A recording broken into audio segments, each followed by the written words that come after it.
The morning my ex-wife called me a fraud in front of my 16-year-old son, she was holding the cashier's check I had brought to pay for my mother's cancer treatment. She looked at the amount, looked at my worn work jacket, and laughed. Not a nervous laugh. The old laugh. The one I had heard for 14 years whenever her family reminded her she had married beneath herself. "Evan," she said loudly enough for half the credit union lobby to hear, "you expect me to believe you have $380,000? My mother was sitting 10 feet away in a wheelchair. My son Tyler was beside me. My ex-wife's sister had already lifted her phone because humiliation had always been entertainment in that family. I asked Laura to verify the account before saying another word. She refused. She told the teller to stop the transaction because people like him don't suddenly become wealthy. Then she looked at our son and said, "This is what happens when someone spends his whole life pretending a small business is a career." I had spent 22 years building that business. I had never told Laura that 6 months earlier I sold a majority stake for more money than her father had earned in his entire life. I had never needed her to know. I only needed one thing that morning, for my mother to get into surgery the next day. What happened afterward changed the way my son saw me, the way my ex-wife's family saw themselves, and the way I understood every Thanksgiving dinner where I had quietly accepted being treated like the least important man at the table. My name is Evan Mercer.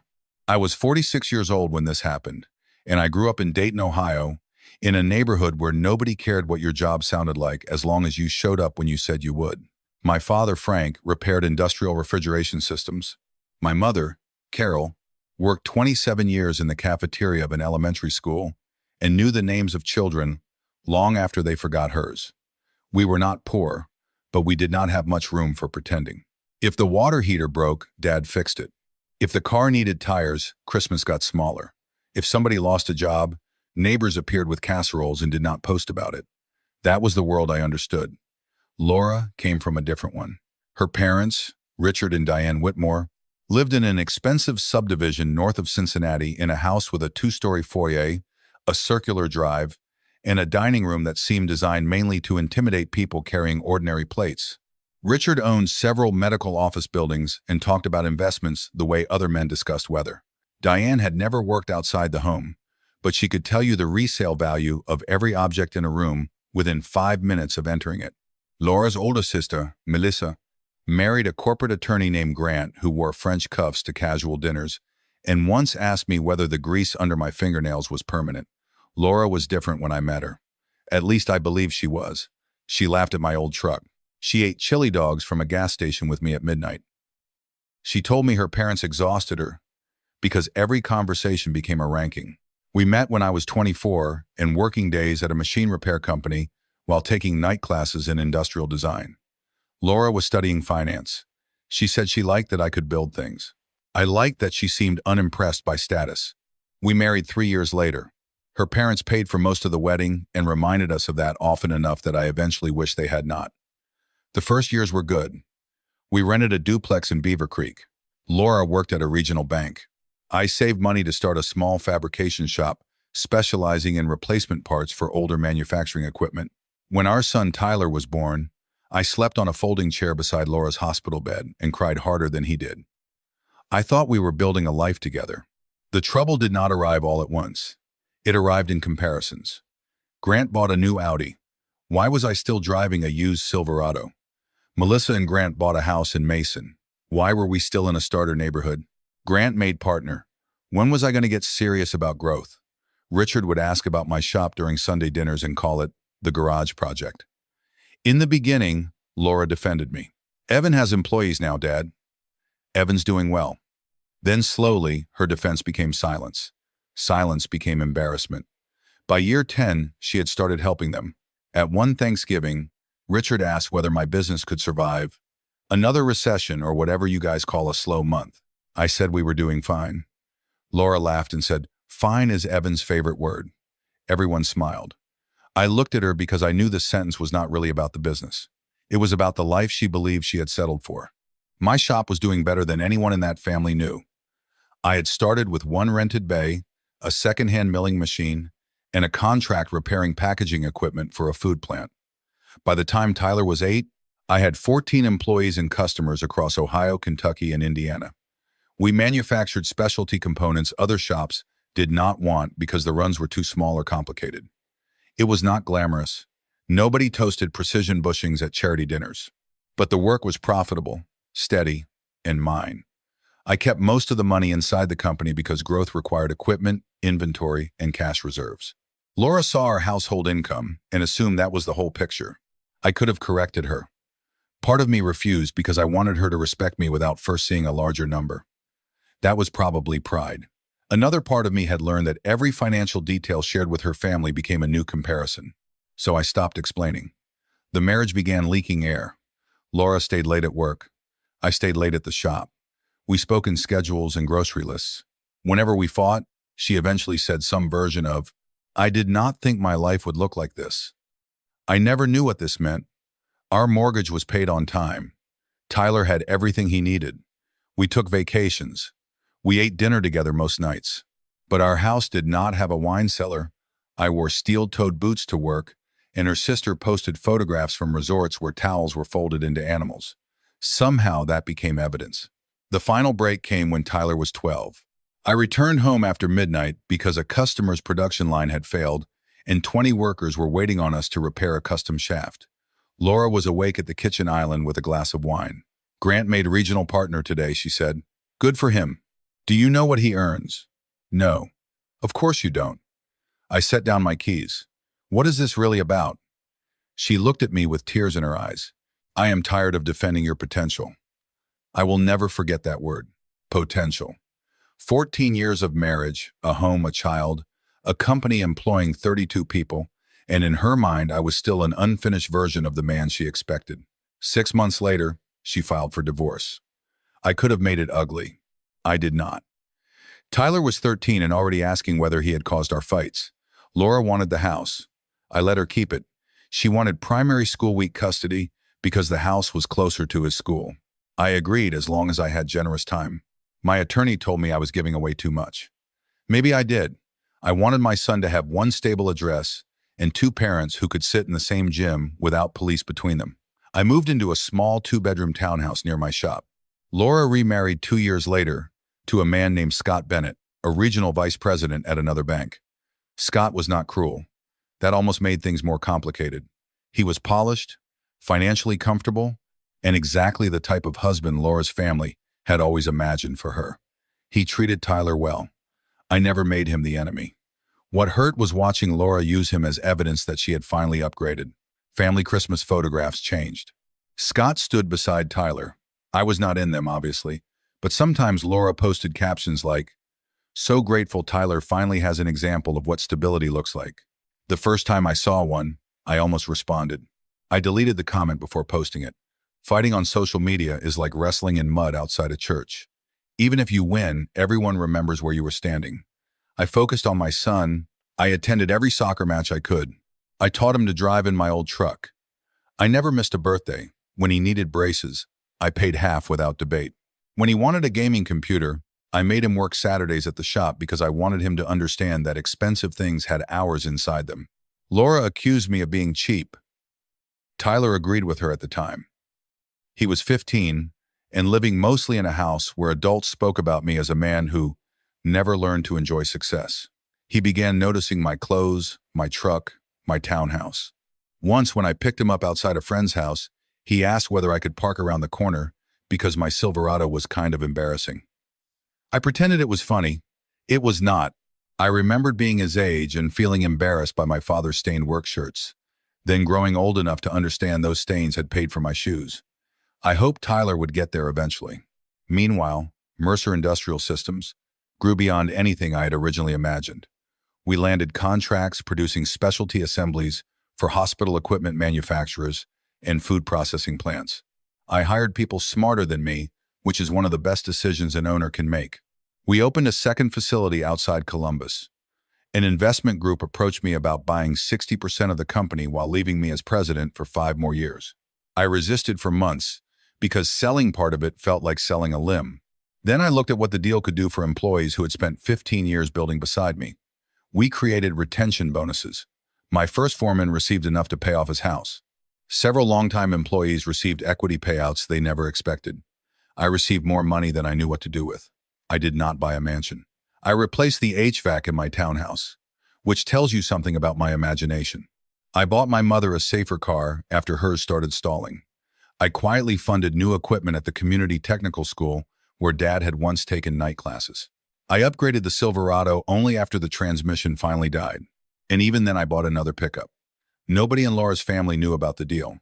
Tyler knew the company had grown, but I never discussed the amount.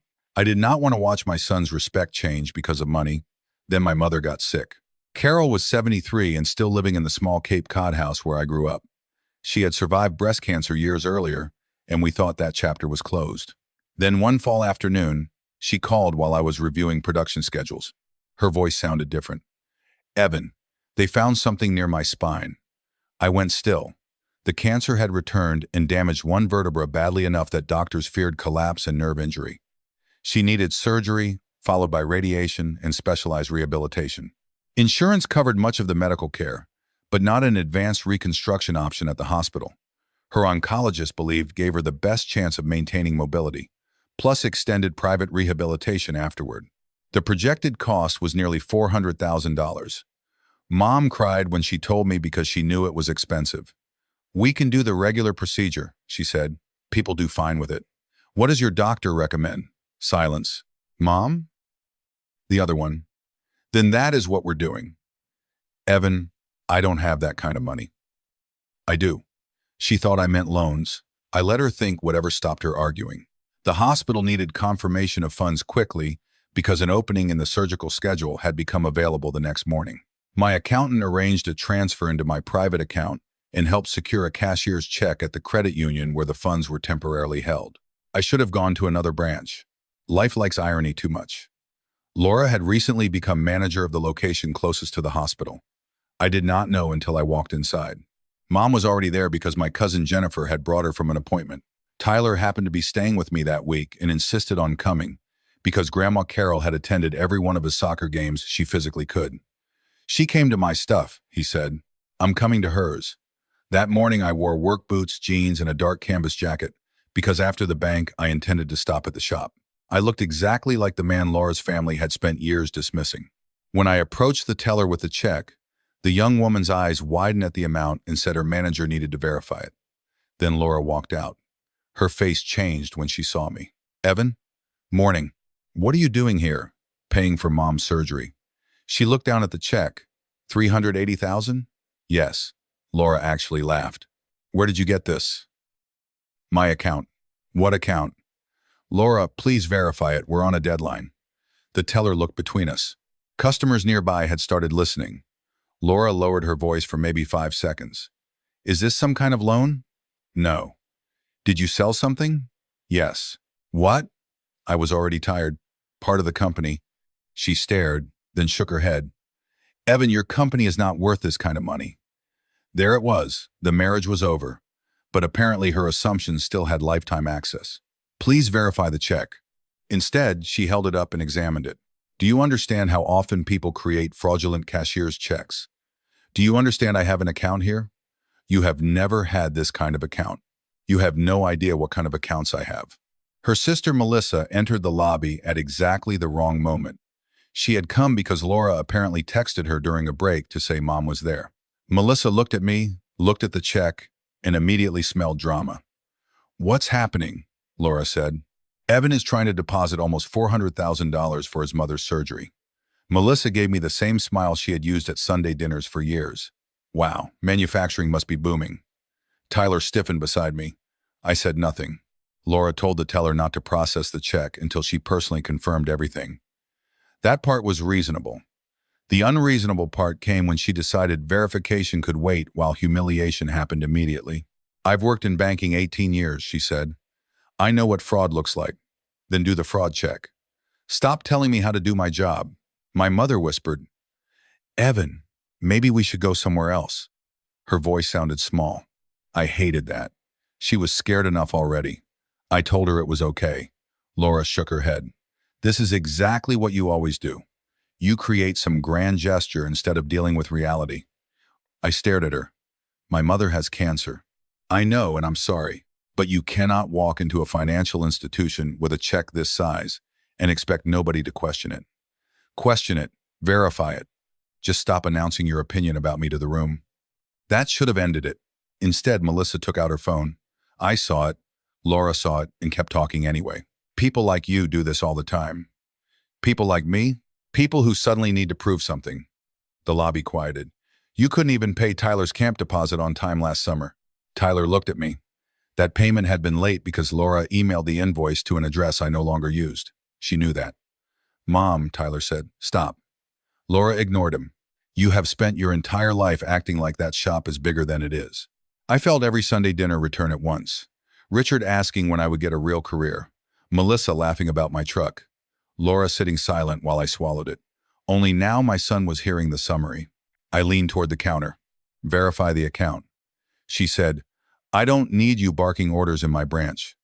Then she slid the check back toward me. Take this somewhere else. She did not tear it.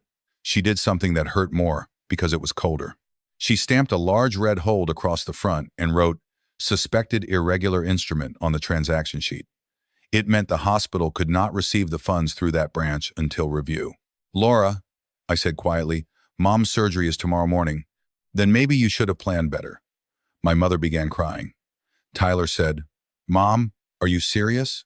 Laura finally looked at him. This is adult business. Grandma might lose her surgery because you hate Dad. The words came out louder than he intended. Everyone heard them. Laura's face hardened. Tyler, sit down. He stepped closer to me instead. That small movement nearly broke me. Then the branch's regional director walked in. His name was Henry Walsh.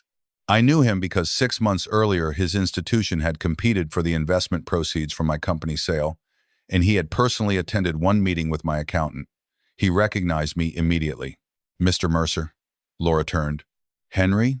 He looked at the stamped check, my mother crying, Melissa's phone, and the customer staring. Is there a problem? Laura straightened. Possible fraudulent cashier's check. Henry looked at me. From Mr. Mercer? She hesitated. You know him? He is one of our private banking clients. The room shifted. It was subtle. But humiliation has physics. For years, Laura had assumed I was the least successful person in every room. Now one sentence made her recalculate. Henry picked up the check. Did anyone call private banking verification? Nobody answered. The young teller quietly said, I was about to when Miss Bennett came out. Henry looked at Laura. So it has not been verified. I recognized my ex-husband and had concerns based on his financial history. Henry's expression became professional in the terrifying way. Calm bosses become professional when they are angry. His current financial history is the institution's concern. He asked the teller to call verification. Less than 3 minutes later, she confirmed the funds. 3 minutes. 18 years of Laura telling me she understood money better than I understood my own life, and 3 minutes of actual procedure ended the argument. Henry asked whether I wanted the transaction completed there or privately in his office. I said, I want the hospital paid. The wire went through. My mother's surgery remained scheduled. That was all I cared about. I did not give a speech. I did not tell Laura how much the company sold for. I did not mention the technical school donation or employee payouts. I did not need a scoreboard. As we left, Laura called my name. I stopped. I didn't know, she said. I looked at her. You never asked. Then I left with my mother and my son. Mom's surgery lasted almost 7 hours. Tyler and I sat in the waiting room, eating vending machine crackers and taking turns pretending we were not terrified.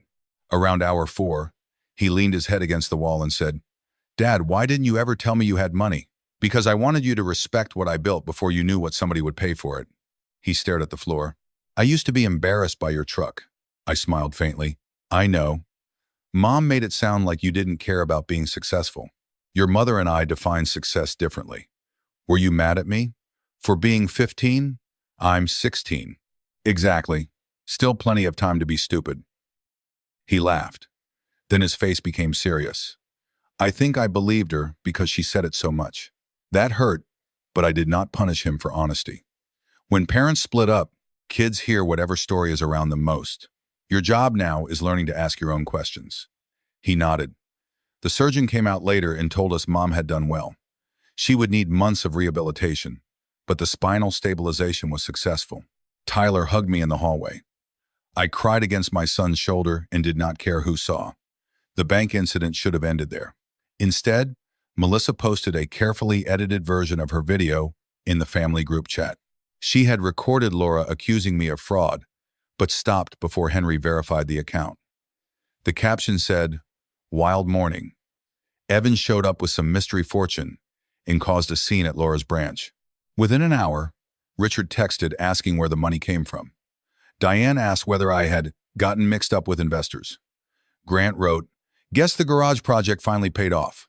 None of them asked how my mother's surgery went. "I did something unusual for me," I responded. One message. "Mom's surgery was successful. That was the purpose of the money. Nothing else requires discussion." Then I muted the chat. 2 days later, the full video surfaced because Tyler had recorded part of the encounter too. He had started when Melissa lifted her phone because, as he told me, I knew Aunt Melissa would cut it weird. Teenagers understand editing better than adults. His clip showed Laura refusing verification, the red stamp, my mother crying, Henry arriving, and confirmation that the funds were real. Tyler did not post it publicly. He sent it only to the family group with one sentence. "If everybody wants to discuss Dad, watch the whole thing." That changed Thanksgiving. My mother entered rehabilitation and improved steadily. I visited every evening I could. Tyler came often. Laura called twice. I did not answer the first time. The second time I did because we shared a son, and avoidance was not a parenting strategy. She apologized, but even her apology initially had an explanation attached. "You have to understand how impossible it looked." Why was it impossible? "Because I knew our finances when we were married. We divorced 6 years ago. I didn't know the company had grown like that." "Exactly." She went silent. "You kept seeing the man you wanted to leave." She cried after that. I was not cruel. I also did not rescue her from the discomfort.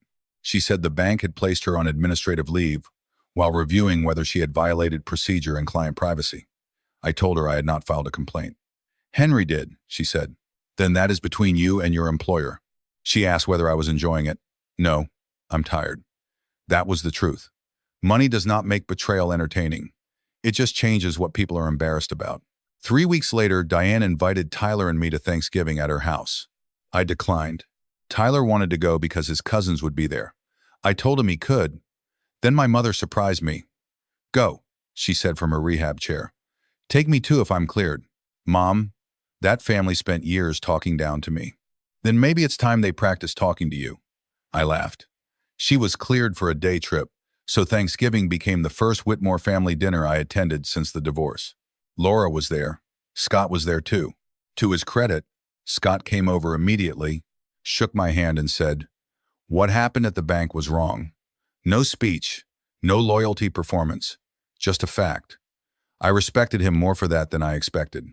Richard spent the first hour behaving like someone had told him the floor might collapse if he spoke carelessly. Melissa avoided my eyes. Grant suddenly wanted to discuss manufacturing. I declined. Dinner stayed polite until dessert. Then Richard raised his glass. "I think we should acknowledge Evan," he said, "for taking care of Carol and apparently doing very well for himself." Apparently, even praise from Richard needed a comparison hidden inside it. I said thank you. Then he asked, "So what exactly did you sell the company for?" Laura closed her eyes. Diane whispered his name. I said, "Enough." He laughed. "Come on, we're family." We were family when the number was smaller too. The table went quiet. Richard said he had always respected hard work. Carol, sitting beside me with a brace under her sweater, actually laughed. "No, you didn't," Richard stared at her. My mother continued, "You tolerated Evan because your daughter married him. Every holiday I attended here, somebody made a joke about his truck, his shop, or his clothes." Diane looked embarrassed. "Melissa said everyone teased everyone," Tyler interrupted. "Nobody teased Uncle Grant about being a lawyer." Grant wisely kept eating pie. Laura said, "Tyler, we don't need to relitigate the past. You literally called Dad a fraud in a bank because you thought he couldn't have money." Scott touched her arm, but she pulled away. The dinner changed. Not because I planned a confrontation. Because everyone had spent so long treating their version of me as truth that hearing a teenager describe the obvious became unbearable. Melissa said she was sorry for filming. I asked why she filmed in the first place. I thought it was crazy. "Did you think Mom crying was crazy or entertaining?" She looked down. Richard tried to move the conversation along, So Diane changed the subject to Tyler's college plans. He wanted to study mechanical engineering. Richard immediately said, well, with Evan's new situation, college should be easy. There it was. Money had entered the room, and suddenly people who once mocked the shop were already assigning it jobs. Tyler has a college account, I said. He also has scholarships to apply for and work to do. Richard looked surprised. You're not just paying everything? I can't afford to. That doesn't mean I should remove every responsibility, Laura said quietly. That's actually fair. I looked at her. It was the first time she had supported one of my parenting decisions in front of her family without checking whether they approved. Small things matter. Then Melissa made the mistake that finally clarified the entire evening. She joked, maybe Evan can fund all the cousins while he's at it. Nobody laughed. She quickly said she was kidding. I looked around the table. This is exactly what I don't want. Diane asked what I meant. For 20 years, I was the guy everyone measured by what I didn't have. Now there's money, and suddenly the same people want to measure me by what I can give. Neither one has anything to do with who I am. Richard said nobody wanted anything from me. I reminded him he had asked the sale amount before asking whether my mother could walk. He opened his mouth and closed it. Carol placed her hand over mine. He was a good son before he had money, she said. He was a good father before he had money.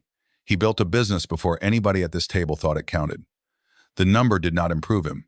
It only embarrassed the people who needed him to stay small. I could have kissed her. Laura began crying quietly. Tyler looked at her, then at me. I did not feel victorious. I felt sad that one 73-year-old woman in a rehabilitation brace had to explain my value to people who had known me for half my life.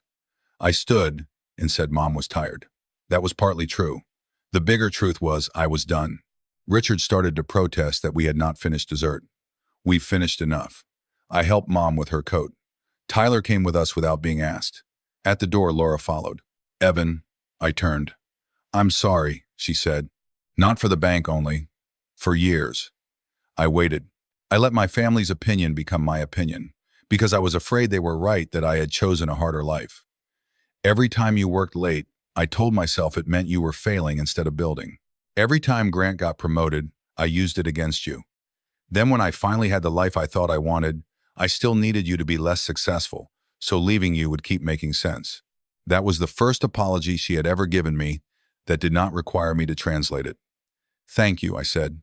She asked whether I forgave her. I'm not angry the way I was. That's not the same answer.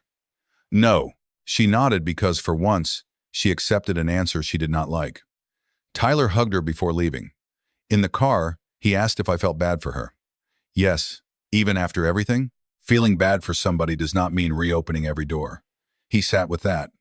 Is that what boundaries are? Pretty much. Grandma says boundaries are what people call manners after they ignored them too long. Mom laughed from the back seat. Your grandmother. Obviously, she said. Over the next year, life became quieter. Mom completed rehabilitation and returned home using a cane.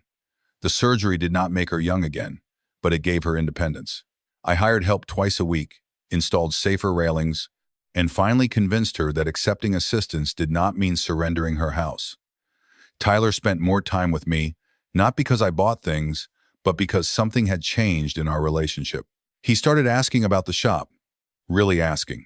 I took him through the plant one Saturday and showed him the first machine I had purchased 20 years earlier, still sitting in a corner because I refused to sell it.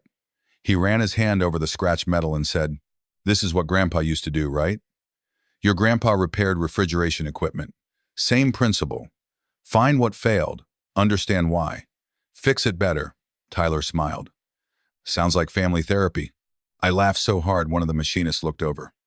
Laura eventually left the branch management job.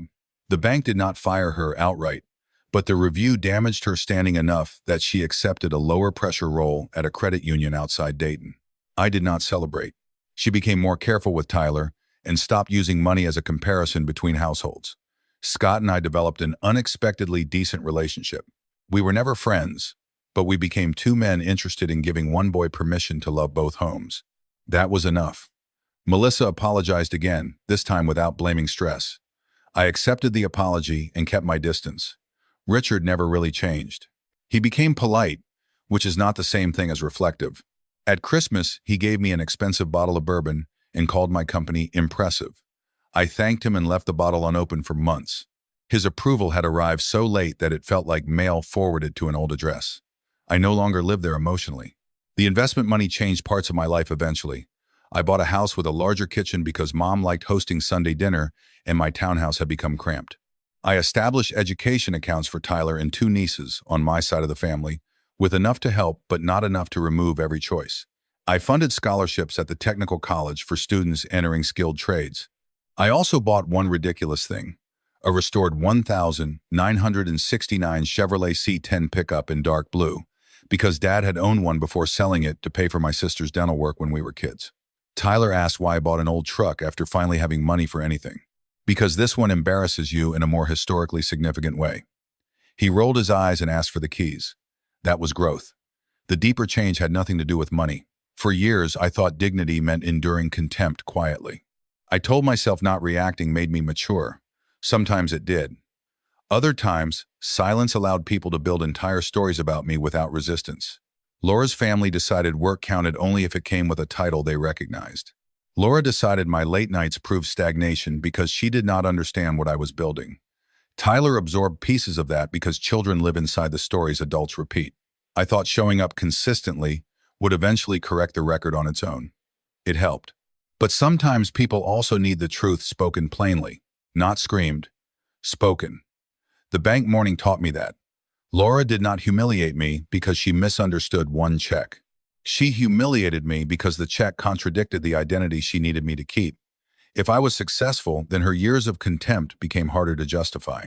If I was financially secure, then her family's jokes became what they had always been. Class prejudice wearing dinner table humor.